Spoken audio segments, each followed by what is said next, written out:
mulai menjabat Kementerian Keuangan, Menteri Keuangan, kemudian sepertinya diam. Saya pikir para pelaku merasa saya angkat-angkat TM, setelah gerak kemudian dorman terus dilupakan. Tidak seperti itu, kita masih jalan terus memeriksa, dan sekarang kebetulan ada yang besar. Sebetulnya laporannya sih tiap minggu ada yang tertangkap untuk kasus seperti ini. Penindakan di Pelabuhan Tanjung Priok berawal dari informasi intelijen terkait dugaan pengiriman balpres menggunakan KM Eden Mas rute Pontianak Tanjung Priok. Dari total 268 kontainer yang diangkut kapal tersebut, 46 kontainer bermuatan dilakukan pemindahan oleh Direktorat P2 Bea Cukai dan Bea Cukai Tanjung Priok. Hasil pemindaian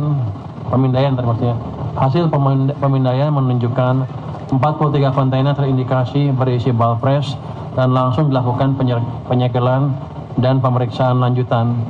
Hingga tanggal 22 Juni 2026, pemeriksaan terhadap 19 kontainer menemukan 2067 balpres berisi pakaian, aksesori pakaian, dan tas bekas.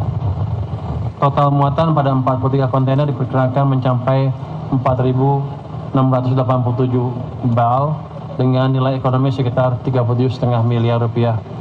Informasi hasil penindakan di Tanjung Priok ditindaklanjuti dengan pengembangan oleh Direktorat P2 Bea Cukai dan Kanwil Bea Cukai Kalimantan Barat. Dari penindakan yang berlangsung tanggal 19 sampai 21 Juni 2026 di dua lokasi pergudangan di Kabupaten Kuburaya dan Kabupaten Mempawah, Kalimantan Barat, tim gabungan mencegah dan mengamankan 2060 bal pakaian bekas ilegal senilai 4,12 miliar rupiah. Keberhasilan pengungkapan kasus ini merupakan hasil sinergi yang kuat antara Bea Cukai, BAIS, TNI, Kejaksaan, dan Korwas Penyidik Polri.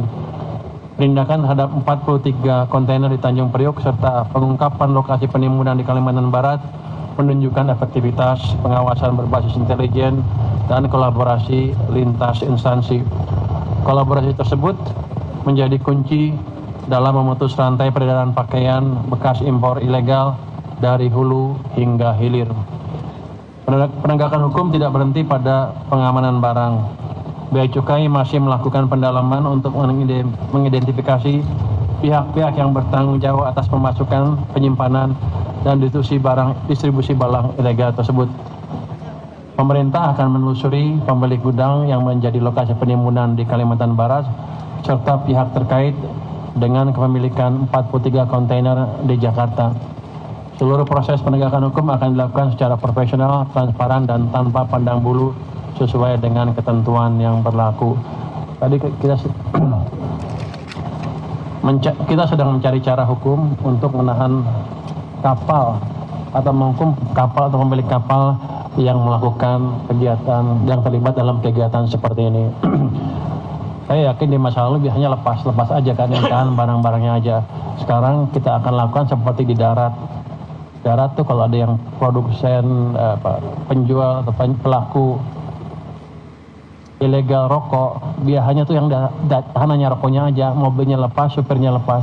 Sekarang saya tahan mobilnya sama supirnya juga untuk menimbulkan efek jerak. Di sini juga sama, saya akan kerjakan seperti itu.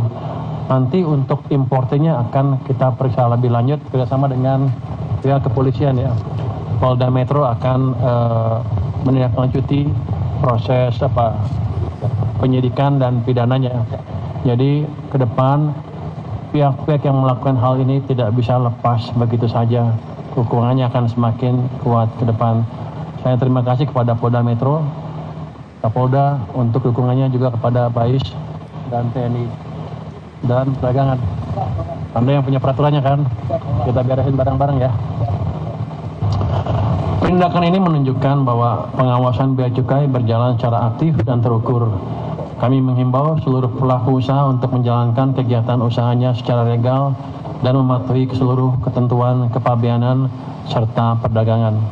Pemerintah akan terus menjaga perbatasan, mengawasi arus barang, dan menegakkan hukum demi melindungi kepentingan nasional, industri dalam negeri, serta masyarakat Indonesia. Demikian yang dapat saya sampaikan. Semoga kegiatan hari ini membawa manfaat dan berkenan untuk kita semua. Terima kasih. Wassalamualaikum warahmatullahi wabarakatuh. Selanjutnya mari kita simak penjelasan tambahan oleh Kasubdit Tindak Pidana Tertentu Ditreskrimsus Polda Metro Jaya AKBP Anton Hermawan. Assalamualaikum warahmatullahi wabarakatuh. Salam sejahtera bagi kita semua.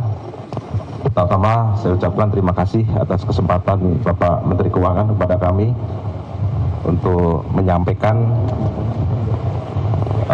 beberapa hal terkait temuan dari teman-teman Bea Cukai Kementerian Keuangan pagi hari ini.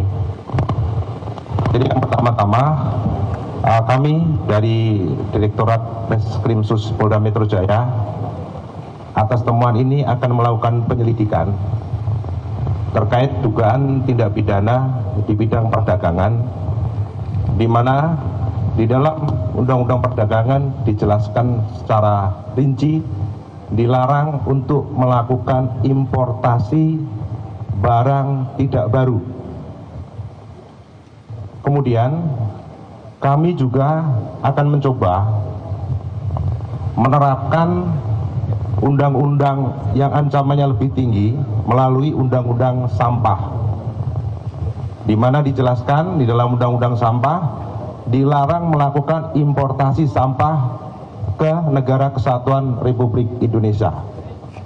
Apabila kita kenakan undang-undang perdagangan, ancaman hukumannya sampai dengan 5 tahun, tetapi kalau kita kenakan undang-undang sampah itu maksimal 8 tahun penjara.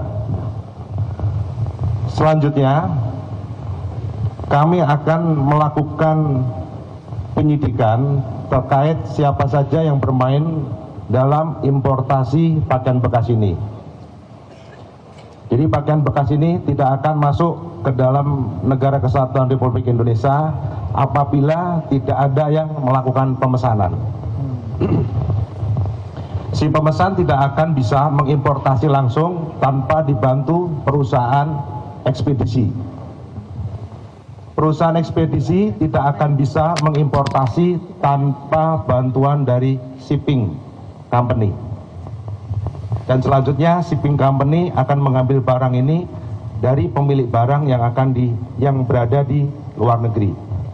Saya berharap rangkaian yang saya ceritakan tadi bisa kami ungkap melalui joint investigation penyidik Polda Metro Jaya dengan teman-teman P2 Kementerian Keuangan.